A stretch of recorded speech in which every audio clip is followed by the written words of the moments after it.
Bangsa yang besar adalah bangsa yang menghargai jasa para pahlawannya. Indonesia adalah salah satu negara yang mempunyai banyak sekali patung pahlawan. Bismillahirrahmanirrahim. Assalamualaikum warahmatullahi wabarakatuh. Teman-teman, kali ini kita akan membahas mengenai seni patung. Alat dan bahan dalam membuat seni patung antara lain, untuk alatnya adalah sebagai berikut. Sedangkan untuk bahannya adalah yang pertama, patung dari batu ataupun dari marmer. Untuk patung jenis ini mempunyai tingkat kesulitan yang tinggi karena kita harus memotong ataupun memahat bagian demi bagiannya. Kerasnya bahan membuat waktu pengerjaannya cukup lama. Itulah sebabnya patung-patung jenis ini memerlukan waktu berbulan-bulan dalam pengerjaannya. Contoh yang terkenal dari patung di Indonesia yang terbuat dari batu antara lain patung Jenderal Sudirman di kawasan Jalan Sudirman, Jakarta, dan yang terbesar adalah patung Garuda Wisnu Kencana di Pulau Bali. Yang kedua adalah patung dari bahan kayu. Bahan jenis ini lebih lunak sehingga mudah dibentuk. Langkah awal dalam membuatnya adalah kita gambar dulu sketsa yang kita inginkan. Pada contoh, kita membuat sketsa telapak tangan, maka kita gambar menggunakan pensil.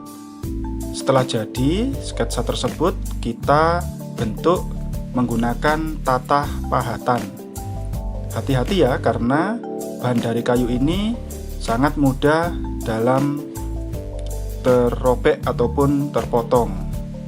Diperlukan ketelitian yang tinggi.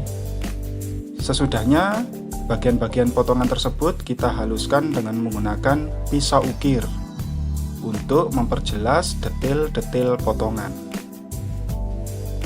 Nah, ini adalah contoh dari kayu bekas ataupun dari kantong bekas sisa di dapur. Yang ketiga adalah patung dari lilin. Bahan ini sangat lunak dan mudah sekali dibentuk, bahkan dengan menggunakan tangan sekalipun. Nah, pisau ukir kita gunakan untuk mempertajam detail yang kita inginkan, misalnya dalam membentuk guratan wajah, kemudian rambut, dan kerutan di pipi ataupun dahi. Nah, ini adalah salah satu contoh dari patung penunggang kuda. Bagaimana pematungnya membuat figur kuda, kemudian penunggangnya secara terpisah.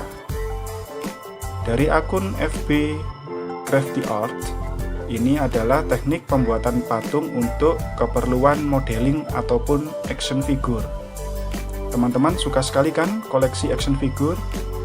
Nah, sekarang teman-teman tahu betapa mahalnya harga dari action figure tersebut karena detail yang diperlukan untuk mengerjakannya.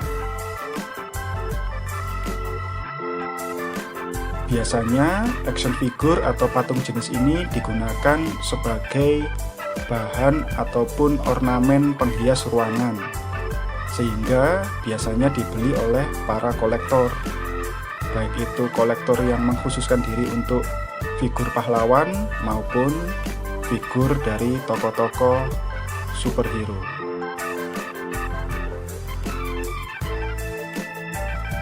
Berikutnya adalah patung dari bahan resin yang dicetak dengan teknik printing menggunakan printer 3 dimensi. Kita buat desainnya menggunakan software AutoCAD dan 3D Max, termasuk mulai dari penggambaran sketsa, kemudian pembentukan pola, pembentukan bagian tubuh, sampai dengan proses pewarnaan. Pada proses pewarnaan, teman-teman juga bisa memilih mulai dari warna primer seperti merah, hijau, maupun biru. Ataupun jika teman-teman lebih ingin berkreasi, teman-teman bisa menggunakan warna-warna sekunder maupun warna-warna tersier. Pada pengerjaan patung jenis ini diperlukan pengetahuan yang dalam di bidang bangun ruang, kemudian di bidang koordinat, dan tentu saja di bidang trigonometri. Misalnya kita akan membuat mangkuk di sini. Nah, dari pola bulat kita bentuk menjadi lonjong. Kemudian kita ratakan salah satu sisinya sebelum kita buat cekungan di tengahnya. Nanti setelah jadi, proses dari patung ini akan kita kirim ke software khusus untuk mencetak dalam bentuk 3 dimensinya menggunakan printer 3 dimensi. Nah, ini adalah contoh-contoh teknik pencetakan patung 3 dimensi menggunakan printer 3 dimensi. Menarik sekali bukan? Ini biasanya digunakan untuk koleksi mainan ataupun ornamen penghias ruangan. Demikian dari Teacher Ari. Assalamualaikum warahmatullahi wabarakatuh.